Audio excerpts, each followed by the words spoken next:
ભ્રષ્ટાચારના ભૂવા કે વિકાસની ખાઈ? વડોદરાના પોસ્ટ ગણાતા ગોડા વિસ્તારમાં ફરી એક વખત રસ્તો જમીન ગળી જવાની ઘટના સામે આવી છે.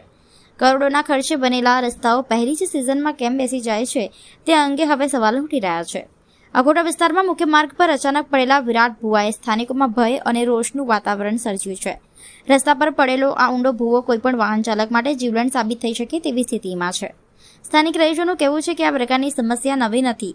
વારંવાર તંત્રને રજૂઆત કરવામાં આવી હોવા છતાં માત્ર તાત્કાલિક થીંગડા મારવાની કામગીરી કરવામાં આવે છે, પરંતુ કાયમી ઉકેલ લાવવામાં આવતો નથી. કહેવાય છે કે તાજેતરમાં જ બનેલા રસ્તાઓ આ રીતે બેસી જવા પાછળ નબળી ગુણવત્તાનું મટીરિયલ અને કોન્ટ્રાક્ટરો સાથેની સંભવિત મિલીભગત જવાબદાર હોઈ શકે છે. કરોડો રૂપિયાના વિકાસ કાર્યો છતાં નાગરિકોને સુરક્ષિત અને ટકાઉ રસ્તાઓ કેમ નથી મળતા તે પ્રશ્ન હવે વધુને વધુ ગાઢ બન્યો છે. સ્થાનિકોએ તંત્રને તાત્કાલિક કાર્યવાહી કરીને ભૂવો પુરાવી મજબૂત અને કાયમી સમાધાન લાવવા અપીલ કરી છે કે જેથી કોઈ દુર્ઘટના સર્જાય તે પહેલા જ યોગ્ય પગલાં લેવામાં આવે.